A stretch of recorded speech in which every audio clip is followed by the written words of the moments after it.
दोस्तों आज की इस वीडियो में हम आपको अर्तगल के खतरनाक तरीन दुश्मन मंगोल कमांडर्स के बारे में बताएंगे जो अर्तगल गाजी के जानी दुश्मन थे। मगर इन मंगोल कमांडर्स के बारे में जानने से पहले आपसे छोटी सी रिक्वेस्ट है कि हमारे चैनल को सब्सक्राइब करके घंटी के आइकन को जरूर दबा दें। कमांडर कराबूरा। दोस्तों कमांडर कराबूरा मंगोलों का एक ऐसा कमांडर था जो मुसलमानों को बहुत बड़ा नुकसान पहुंचाने वाला था। कमांडर कराबूरा सुल्तान अलाउद्दीन के महल से मुसलमानों का संदूक ले आता है। इस संदूक में मुसलमानों की सबसे कीमती अमानतें रखी होती हैं। कराबूरा ये अमानतें मंगोलों के सरदार उक्ताई खान को भेजने वाला था, लेकिन अर्तगल गाजी इनकी इन तमाम साजिशों के बारे में पहले से जानता था। उक्ताई खान का एक कमांडर आम लोगों के लिबास में जंगल के अंदर ये अमानतें वसूल करने ही वाला था कि अर्तगल अपने सिपाहियों के साथ इस पर अटैक कर देते हैं और फिर यहाँ मौजूद तमाम मंगोलों को मार के अर्तगल गाजी ने कमांडर कराबूरा को भी तीर मार दिया और ज़ोरदार वार के साथ कराबूरा का गला काट के हमेशा के लिए इसका किस्सा ख़त्म कर दिया। कमांडर सुबुताई। दोस्तों कमांडर सुबुताई अपने सर पे अलग किस्म की कैप पहनता था। दरअसल मंगोलों में ये कैप ज़्यादा जंगें जीतने की एक निशानी हुआ करती थी। कमांडर सुबुताई हलाकू खान का सबसे भरोसेमंद कमांडर था और जब भी पूरे ड्रामे में कमांडर आलंचक नज़र आया तो उसके साथ ही सुबुताई भी नज़र आता है, क्योंकि हर दफ़ा आलंचक के हर मंसूबे का साथी होता है। इसने तुर्क सिपाहियों को जिंदा जलाने से लेकर मुसलमानों को अपनी तलवार का निशाना बनाने में कोई कसर ना छोड़ी। हलाकू खान के हुक्म पे सुबुताई कमांडर आलंचक के साथ मिलकर काई कबीले पर अटैक कर देता है और अर्तगल गाजी के ख़ानदान वालों को यरगमाल बना लेता है। उसके बाद आलंचक अर्तगल को धमकी देता है कि ये संदूक मेरे हवाले कर दो, नहीं तो उस्मान गाजी को शहीद कर दिया जाएगा, जिनको वो इसकी कबीले से निकाल कर अपनी एक महफूज जगह पर ले जाता है। इसके बाद अर्तगल गाजी सुबुताई के लिए एक जाल बिछाता है और जब ये सुल्तान के कुबत को पकड़ने की कोशिश कर रहा होता है तब ऐन वक्त पे मंगोलों के भेस में अर्तगल आके इसको ख़त्म कर देता है। उक्ताई खान। दोस्तों चंगेज़ खान और हलाकू खान की तरह उक्ताई खान भी मंगोलों का सबसे बड़ा सरदार था और सबके सब मंगोल कमांडर इसी के हुक्म पर काम करते थे। अर्तगल गाजी सुल्तान के हुक्म पे नोयान के साथ उक्ताई खान के पास एलची बनकर जाता है।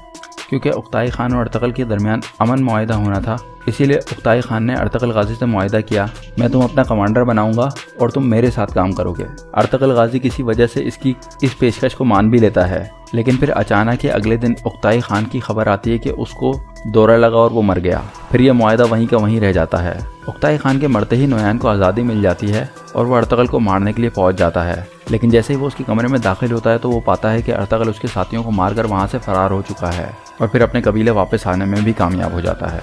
दोस्तों अब इससे मिलिए, ये है मंगोलों के गश्त करने वाले सिपाहियों का कमांडर। ये अर्तगल के कबीले अर्तगल के खैमे में बड़ी बेबाकी से घुसकर अर्तगल को धमकाने लगता है और फिर अर्तगल गाजी को बोलता है कि ये जो तुम सब नेमतें खा रहे हो इसके लिए हमारा शुक्र अदा करो। और इसके बाद वो कहता है कि इस खैमे को खाली कर दो, क्योंकि यहाँ हम बैठकर खाना खाएंगे और रात गुजारेंगे। उसके बाद वो वहाँ अर्तगल की आई एक मेहमान को छेड़ने की कोशिश करता है, जिसके बाद अर्तगल उसकी इस हरकत पर उसका हाथ काट के उसे हाथ समेत कबीले से निकाल देता है, जिसके 2 दिन बाद ही वो इस तकलीफ में तड़प तड़प कर मर जाता है। दोस्तों इसी तरह एक और कमांडर भी अर्तगल गाजी से उसी के किले के अंदर बदतमीजी करता है।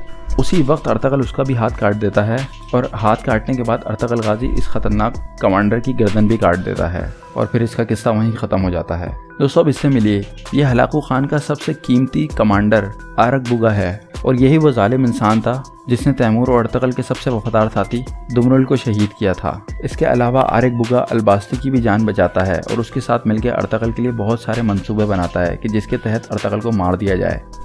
इसके अलावा इसका मेन मकसद बरका खान और अर्तगल गाजी के दरमियान की शराकत दारी को भी ख़त्म करना होता है और मंगोलों का यह जालिम कमांडर इस्लाम कबूल करने वाले इस मंगोल मार्गिन का भी सर कलम कर देता है।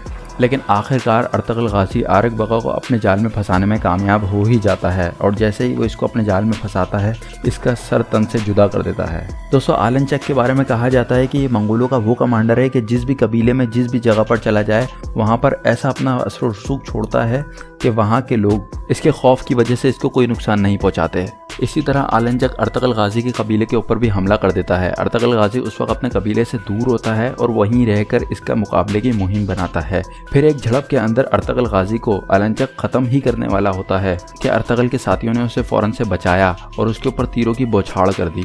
आलंचक वहाँ से भाग निकलता है और जब ये अर्तगल के कबीले के ऊपर हमला करता है तो ये इतना जालिम शख्स होता है कि इसने उनकी औरतों को भी यरगमाल बनाया हुआ होता है और अर्तगल गाजी के एक सरदार जो कि अर्तगल गाजी के हक में बात करते हैं उसका गला घोटकर वहीं मार देता है। लेकिन अर्तगल गाजी इसको फंसाने के लिए इससे कुछ झूठी बातें करता है कि मैं तुम्हारा मतलूबा संदूक तुम्हें लाकर दूंगा और वो सोना जो तुम चाहते हो वो भी तुम्हें दिलवाऊंगा। इसके लिए आलनचक अर्तगल को छोड़ देता है और अर्तगल के तमाम ही मुतालबात भी कबूल कर लेता है। इसके बाद अर्तगल आलनचक को अपने जाल में फंसाने में कामयाब हो जाता है और वो उसको अपना कैदी बना लेता है। लेकिन फिर बामसी की एक बेवकूफ़ी की वजह से अर्तगल आलनचक से हाथ धो बैठने ही वाला था कि अर्तगल पीछे से आता है और बामसी को बचाने के साथ साथ आलनचक को भी वहीं पर ख़त्म कर देता है। तो दोस्तों अब तक के लिए इतना ही। मिलते हैं अपनी नेक्स्ट वीडियो में। जाने से पहले हमारे चैनल को सब्सक्राइब करके घंटी के आइकन को ज़रूर दबा दें।